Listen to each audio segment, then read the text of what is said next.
విన్నారు.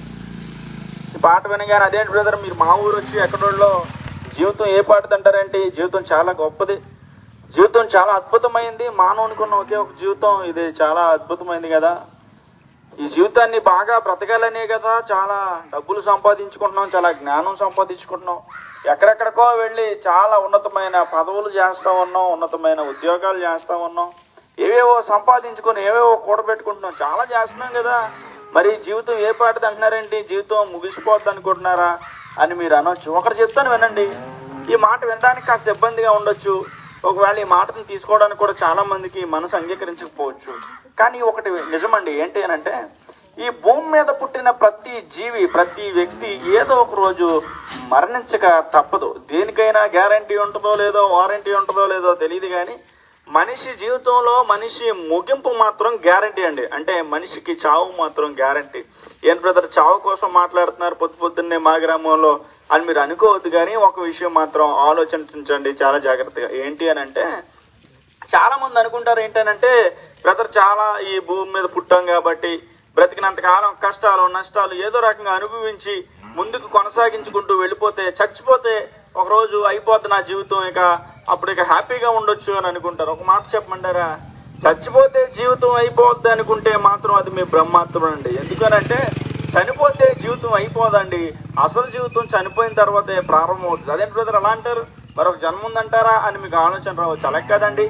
మానవునిగా మనం పిలువబడాలంటే కంటికి కనపడే ఈ శరీరంతో పాటుగా కంటికి కనపడకుండా, చెవికి కూడా వినపడకుండా, హృదయానికి అర్థం కాకుండా మానవులో ఉంటుందండి, దాన్ని ఆత్మని అంటారు. అదేంటి బ్రదర్ ఆత్మ అనేది మనకి కనపడదు కదా, దాని గురించి ఎందుకు అలా మాట్లాడతారు అని అనుకుంటే మీకు ఒక విషయం చెప్తాను.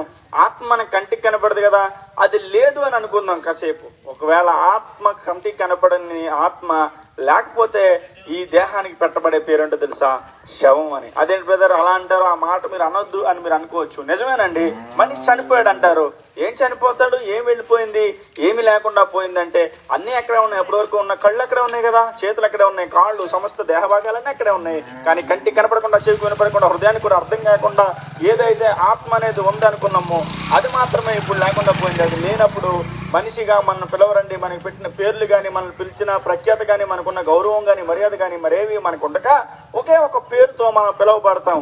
అయితే నేను చెప్తాను వినండి, మరి వెళ్ళిపోయే ఆత్మ ఎక్కడికి వెళ్ళిపోతుంది? అక్కడ ఆలోచించవలసింది ఆ విషయం కోసమే. ఎందుకనంటే మన్నని దేహం మరలా తిరిగి మన్న అయిపోద్ది.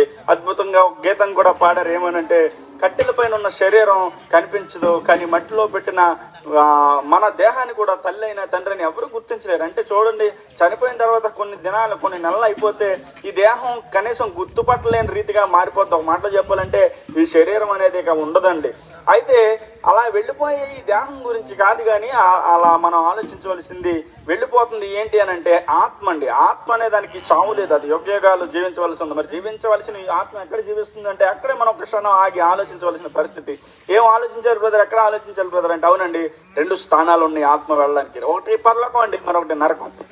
నరకం అనే దాని గురించి ఎక్కువగా నేను చెప్పవసరం లేదు, ఎందుకంటే మన వరకు కాసిన భయంకరమైన ఎండలో మనందరం చూసాం. బయటకు రావాలంటే ఈ బాబోయ్ నరకం లాగా ఉంది ఎండ అని అనుకుంటాం. అంటే నరకం అనేది చాలా వేడిమి కలిగిందని, నరకం అనేది అగ్ని ఆరనిదని, నరకం అనేది చాలా భయంకరమైందని మనందరికీ తెలుసు. ఎవరు అనుకుంటారండి కష్టపడాలని? ఎవరు అనుకుంటారు నష్టాలు అనుభవించాలని?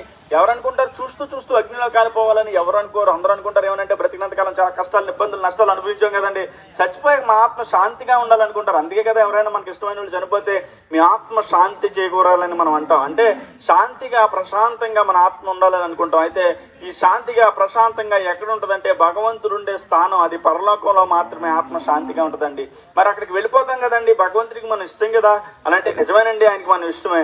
అయితే ఆయనకి మనకి ఒకటి అడ్డం వచ్చేసింది ఏంటి అని అంటే బైబిల్ ప్రకారంగా ఏ భేదము లేదు, అందరూ పాపము చేస్తూ దేవుడు అనుగ్రహించు మహిమను పొందలేకపోతున్నారని దేవుని వాక్యం సెలవిస్తా ఉంది. కనుక ఏ భేదము లేకుండా చిన్నవారు పెద్దవారు లేకపోతే అక్కడ వాళ్ళు ఇక్కడ వాళ్ళు అనే భేదం లేకుండా అందరూ భేదం లేని పాపం చేసేసారు. కనుక మానవుల్లో పాపం అనేది ఏలుబడి చేస్తా ఉన్నప్పుడు పరిశుద్ధులుగా మనం మారలేం. కనుక ఇక మనం దేవుడు ఉండే స్థానంలోనికి వెళ్ళలేం. మరి ఎలాగ వెళ్ళాలి అని అంటే పరిశుద్ధమైన రక్తంలో మనం కడగబడాలి. మరి పరిశుద్ధులుగా మారాలంటే ఏం చేయాలి? సర్వమానవాళ్ళు పాపులం అయిపోయాం కదా, మరి పరిశుద్ధుడు ఎవరైనా ఒకరు ఉంటేనే కదా మన పాపులందరినీ పరిశుద్ధులుగా చేస్తారంటే ఈ లోకంలో పరిశుద్ధులు ఎవరు లేరు కాబట్టి ఆకాశ మహాకాశాల విస్తీర్ణం కలిగిన దేవుడి లోకానికి వచ్చి నరులందరూ చూస్తుండగా మండుటంలో కలవసిలో రక్తాన్ని కార్చి మరణించి తిరిగి లేచిన దేవుడు చెప్పాడు ఏమనంటే, నేనే మార్గాన్ని సత్యాన్ని జీవాన్ని, నా ద్వారా తప్ప మరి ఏ మార్గంలో కూడా తండ్రి ఎందుకంటే పరలోక రాజ్యానికి మీరు వెళ్ళలేరని అని చెప్పాడు. కనుక ఎవరైతే యేసు ప్రభు యందు లక్ష్యం ఉంచుతారో, ఆయన మా పాపాలను పరిహరిస్తారని ఎవరైతే అనుకుంటారో, వారి పాపాలను ఆయన పరిహరించి పరిశుద్ధులుగా చేసి మోక్ష రాజ్యానికి తీసుకువెళ్తారండి. మాటలు దేవుని మాటలుగా నమ్మండి,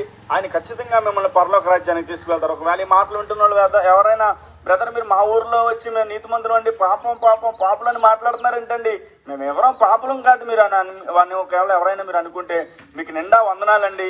ఈ మాటలు నిజంగా మీకోసం కాదు. ఎందుకనంటే ఈ మాటలు నా మాటలు కూడా కాదండి. యేసు ప్రభు ఈ లోకానికి వచ్చినప్పుడు ఆయన చెప్పాడు ఏమనంటే, నేను పాపులను పిలువచ్చుతాను కానీ నీతిమంతులు పిలువలు రాలేదు. ఎందుకనంటే ఆరోగ్యవంతుడికి వైద్యుడు అవసరం లేదు కానీ రోగికి వైద్యుడు అవసరం అని ఆయన చెప్పాడు. కనుక ఎవరైతే మేము నీతిమంతులు అనుకుంటారో వారికి మాటలు కాదు. కానీ ఎవరైతే బ్రదర్ మేము పాపంలో ఉన్నామండి, చనిపోతే మా ఆత్మ నరకానికి వెళ్ళకూడదు, మేము భగవంతుడు ఉండే ఆ పరలోకానికి వెళ్ళాలనుకుంటారో వారి కోసం ఈ మాటలు. కనుక ఈ మాటలు దేవుని మాటలకి అంగీకరించండి, మీ యేసు ప్రభుని సొంత రక్షణగా అంగీకరించండి. ఆయన మీ పాపాలు పరిహరించి పరిశుద్ధిగా చేసి మిమ్మల్ని మోక్ష రాజ్యాన్ని తీసుకువెళ్తారు. ఒకవేళ ఈ మాటలు విన్న వాళ్ళు ఎవరికైనా లక్ష్యం ఉంటే కనుక, మా సేవకుల దగ్గర ప్రేమ అనే ఒక పత్రిక ఉందండి, బలవంతం ఏం లేదు. మీకు కావాలనుకుంటే దేవుని గురించి అనేక మన విషయాలు తెలుసుకోవాలనుకుంటే దాన్ని అడగండి, తీసుకోండి, ఉచితంగా మీకు ఇస్తారు. దాన్ని చదవండి, దేవుని గురించి అనేక మన విషయాలు మీకు తెలుస్తాయి. అంత మాత్రమే కాదండి, ఈ మాటలు విన్న వాళ్ళు ఎవరైనా దేవుని మందిరానికి వెళ్ళి ఇంకా దేవుని గురించి అనేక మన విషయాలు తెలుసుకోవాలనుకుంటే మీ దగ్గరలో ఉన్న ప్రార్థనా మందిరం యేసు కృపా సన్నిధి అనే ప్రార్థనా మందిరానికి వెళ్ళండి. అక్కడ ఏ విధమైన భేదాలు ఏమీ లేవండి, తారతమ్యాలు ఏమేమి లేవు. అక్కడ ఆరాధన జరుగుతున్న సమయంలో మీరు ఇలా కూర్చోండి, ఊరికే దేవుని మాటలు వినండి.